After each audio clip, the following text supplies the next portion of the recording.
የሪያድም የሁሉም ኃላፊዎች እንደዚሁም ደግሞ በሌላ ኑር ሰቦ ጉዳይ ላይ ኮሚቴ የነበራችሁ ሰዎች በተለያየ ድጋፍ ላይ የኩፖን ማሸጥ ስራ ላይም የተሳተፉ እህት ወንድሞች እናንተ እንግዲህ በጣም በቁጥር ብዙ ናችሁ። ብዙ ነገር እየሰራችሁ እንደሆነ ይታወቃል።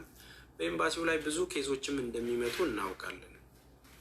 ነገር ግን የሌላ ኑር ሰቦ ጉዳይ ወደ ህዝብና ወደ ሚዲያ መጥቶ እያንዳንዱን ነገር አልፈን የሚያስፈልገውን ብር ሞልተን በእያንዳንዱ ማስረጃ ወደ ሳውዲ ኤምባሲ ገብቶ ለሟች ቤተሰብ ብሩ ተከፍሎ የሞት ፍርዱ እንደተነሳላት እኛ ጋር የተላከበት ዶክመንት አለ። ወደ እናንተ ያስገባንበት ብሩ የገባበትና የሞት ፍርዱ የተነሳበት።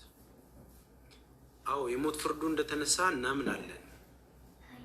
በራሳችሁ መስመር ጥያቄዎች ሲመጡ ይህንን ነገር የሚያከናውኑ የኮሚቴ አባላቶችን ኤምባሲው በመጀመሪያ ጠርቶ ምን እንደደረሰው ማረጋገጥና መጠየቅ አንደኛ። ሁለተኛ ይህንን ጉዳይ የያዙ የኤምባሲ ውስጥ ያሉ ሰዎች ምን ላይ እንደደረሱ ለህዝብ መግለጽ በሚችሉባቸው መንገድ በመንግስታዊ አካሄድም ከሆነ በራሳችሁ ፔጅ በራሳችሁ መግለጫ በሶሻል ሚዲያም እንዲተላለፍ ከሆነ ደግሞ እኛ እንደ ቲም ሌላ ስንት ለፍተን ይህንን ነገር ብር አሰባስበን ልከንላችኋል። ገብቷል። 27 ሚሊዮን ብር ተልኮ ኦልሞስት 9 ሚሊዮን ብር ቀሪ በቤተሰቦቿ አካውንትም አለ። አሁን ላይ ስትወጣ ያንን ብር ለራሷ በአካል ልናስረክብ ዝግጁ ሆነን በቤተሰቦቿ አካውንት የተሰበሰበው ብር አለ። አሁን ላይ ከኢድ በኋላ ትፈታለች ተብሎ 18,000 ሰው ባለበት ቦታ ላይ እንኳን ደስ ያላችሁ የሚል ነገር መግለጫ ተሰጥቶን ነበር። አሁንስ ልጅቷ ምን ደረሰች? እውነት ትፈታለች የሚለውን ነገር ግልጽ ያለ ነገር በሚዲያ ላይ ወጥታችሁ መቼ ነው የምታሳውቁ?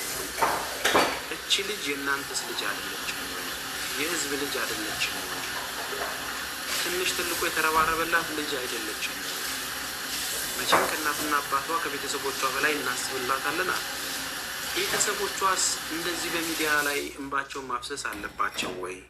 እንደ ቀልድ ዝም ብሎም የሆነ ነገርስ መነገር አለበት ወይ? እንደ መንግስት አካል ይህንን ነገር በኃላፊነት ወስዳችሁ በሚቻለው አቅምስ ቤተሰቦቿን ወስዶ ልጃቸውን በአይናቸው እንዲያዩ ማድረግ አይቻልም ወይ? እንግዲህ እኛ ካለው ብር ላይም ትኬት ተቆርጦላቸው ወደ አዲስ አበባ መጥተው ልጃቸውን ሄደው ይዩ እያልን እየጮህን ነው። ያ ነገር ግን የማይሆንበት መንገድ አለ። ምንም አይነት ቪዛዎች ስለቆሙ በስፔሻል መምጣት አለባት። ለዚህ ደግሞ የሳውዲ ላይ ያለው ኤምባሲ ደብዳቤ ለዋናው ቆንስላ መጻፍ አለበት ተብለናል። እችን ደብዳቤ መጻፍ ያቃታችሁ ለምንድን ነው? ለምንድን ነው ኮንታክት ማታደርጉን? እኛን ተውን እሺ። ወይ ሚዲያ ላይ ስለምንናገረው ነገር ደብሯችሁ ወይ ቅርብሯችሁ ሊሆን ይችላል። አሊያም ደግሞ የእናንተ አሰራር ከኛ ጋር መስራት ላይሆን ይችላል። ለህዝቡስ መቼ ነው የምታሳውቁት? እናትና አባቶቿን ወንድሞቿ መጥተው ማየት ይፈልጋሉ። ያንን ነገርስ እንደ መንግስት ማስተካከል አይቻልም ወይ? እቺ ልጅ ልትፈታ ትንሽ ቀን የቀራት ጠብቁ ከማለት ውጭ ቤተሰቧ በአይነ ስጋ ሄደው አይቶ የሚያርፉበትን እኛንም የሚያሳርፉበትን ነገር ለምን አትፈጥሩም? እንደው በአንድ ደብዳቤ ይህንን ነገር ማድረግ አይቻልም ወይ? በአምባሳደር ደረጃ ያላችሁ በዲፕሎማት ደረጃ ያላችሁ ይህን ነገር ተፈቅዶ እንዲገቡ ቤተሰቦቿ አዩ የሚለውን ደብዳቤ ጽፋችሁ በዚች አጭር ቀን ውስጥ በ10 እና በ15 ቀን ውስጥ ማድረግ አይችሉም ወይ? አይኗን አይተው ለ3 ቀን እና ለ4 ቀን መመለስ አይችሉም ወይ? ለምን ይሄ ተሳናችሁ? ለምንድን ነው የእሷንስ ድምፅ መስማት እንትን ያላችሁት? ያለችበትን ጤንነት ሁኔታስ ማን ነው የሚነግረን? ማን ነው ሴሉ እየጎበኛት ያለው እዛ? ስለዚህ እባካችሁ እኛስ በአንድም በዚህም በሌላ መንገድ የተለያዩ ሰዎች የተለያዩ ሀሳብ እያመጡ እኛንም የሚዲያ ተጠቂ እያደረጋችሁን ያላችሁት። ለስሙ ችግር የለው፣ እሷ ብቻ ትፈታለች። እኛ ጋር ሀቅ እንዳላቃል አንድ ብር እንደማላታልል አውቃለሁ። አንድ ብርም በስሜ እንደሌለ ይታወቃል። ነገር ግን የለፋውበት ነገር ከዳር ደርሶ ማየት ነው የምፈልገው። እባካችሁ እዛ ያላችሁ ኤምባሲዎች፣ ኮሚቴዎች በተለያየ መዋጮ አዋጣችሁ እህታችን ትፈታ ያላችሁ ሰዎች አሁንም በዚህ ድምፅ ወጣችሁ ለልጅቷ ቤተሰቦቿ ጋር ትገናኙ። ቤተሰቦቿም ልጅቷን እንዲጎበኙ ይደረግላቸው ብላችሁ እባካችሁ በምትቀርቧቸው ሰዎች ጠይቁልን። እኔ ከአቅሜ በላይ ስለሆነብኝ ነው። ምላሽ የሚሰጠኝም ሰው የለም። በሚዲያ ላይ እየወጣሁ የምናገረው እኔ ብቻ ነው። ስለዚህ ይህንን መልእክት አስተላልፉልኝ። ይህንን የምጠይቃችሁ በአክብሮት ነው። ለህዝቡ ስትሉ፣ ለእናታየው ስትሉ፣ ለአባትየው ስትሉ፣ ለወንድም ለቤተሰብ ተጨንቆ ላዋጣው ስትሉ እኛ የተሰበሰበውን ብር ልከንላችኋል። ኦልሬዲ ዶክመንቶች እያንዳንዱ ነገር አሉ፣ ይታወቃል።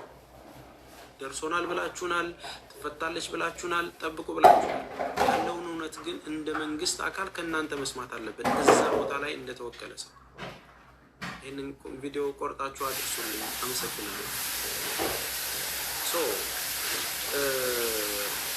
እየሆነ ያለው ነገር እንግዲህ እየተቸገርን ያለንበት ነገር ይሄ ነው።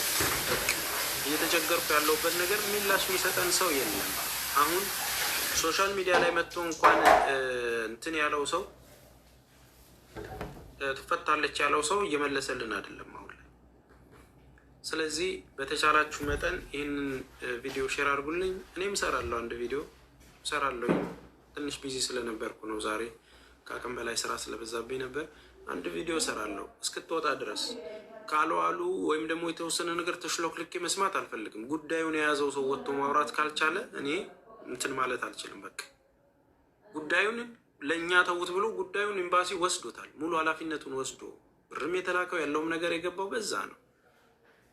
አትሊስት እንደዚህ ደርሷል ብሎ ማድረግ ከዚህ በኋላ ማድረግ አሁን ጫና መፍጠር ነው የሚችለው። በቃ ጫና መፍጠር፣ በቃ የተወከለው ሰው ያሳይ፣ ሄዶ ያያት ሰው ወጥቶ ይናገር።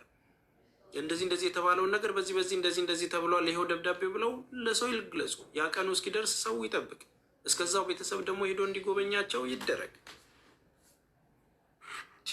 መከራችንን በላን እኮ። ኦኬ ያ48 እሱ ብለዋል ነው እኮ። አሁን መረጃ እኮ አለ። ምን አለ ቤተሰቦች መሰላችሁ? አይኖ 13 ዓመት ተፈርዶባታል። ከ13 ዓመቱ ላይ ኦልሞስት 13 ዓመት ሊሞላት 1 ወር ከ27 ቀን ይቀራታል። የምትወጣበት የዚህ ጊዜ ነው ፍርዱ ደብዳቤ ላይ እንደተጻፈው። ይህንን ሬጉላር ወጥቶ ማውራት የለባቸውም ወይ ያንን አካላት? ይሄ ነገር የደረሳቸው ሰዎች ወጥተው ማውራት የለባቸውም ወይ? ይህንን ጉዳይ እኔ ይዤው ከሆነ ሲመጣ ይሄ ነገር ወጥቼ እናገራለሁ። ሳውዲ ላይ ይህንን ጉዳይ የያዘው የመንግስት አካል እንደዚሁም ኮሚቴው እንዲህ ነው ብሎ አንድ ሰው ያወራ አይታችኋል ወይ ነው? ወጥቶ ይኸው እኛ እንደዚህ ኮሚቴዎች ነን ብለው መግለጫ ሰጥተውን ነበር አይደል ድሮ። አሁን ላይ ለምንድን ነው ወጥተው ማይሰጡት? ኤምባሲ የለም ወይ? እዛ ሰው የለም ኤምባሲው ላይ ሰው አለ አይደል? ዛሬ እንኳን ምንም የማያውቀው ሰው ከሆነ በዚህ ጉዳይ ምን ደረሰ ብሎ ቼክ አድርጎ መጠየቅ እኮ አለበት። የማይጠየቅ እንኳን ከሆነ ለምንድን ነው የተዘናጉ ብሎ ሰራተኞቹ መጠየቅ አለበት። እዛ ወንበሩ ላይ ያለው ፖዚሽኑ ላይ ያለው በቃ ያለውን ነገር ማሳወቅ መቻል አለባቸው። ምን በሌለበት ብር ተልኳል፣ ኦልሬዲ ያለው ነገር ትወጣለች የተባለ መግለጫ የማይሰጥበት አካሄድ ላይ ከ6 ከ7 በላይ ደብዳቤ ልጃችንን ሁኔታ አሳውቁም ብሎ ቤተሰብ አስገብቷል። ለጥፌላቸዋል። እባካችሁ ያለችበትን ሁኔታ አሳውቁም ብሎ ማለት ነው። ቤተሰብንስ በዚህ ልክ ማስጨነቅ ምንድን ነው?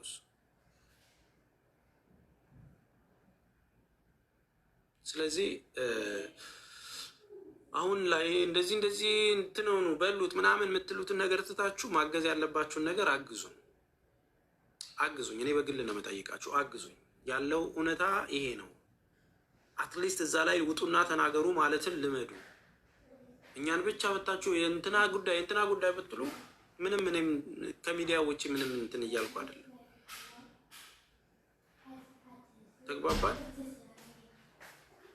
ሁሉም ጋር ይህንን ነገር እያነሳችሁ ልትጠይቋቸው ይገባል። አሁንም ብትሆን ማንኛውም ላይቭ የሚከፍተውን ሰው ይሄ ጉዳይ የሚመለከተውን ሰው መጠየቅ መቻል አለባችሁ። በቃ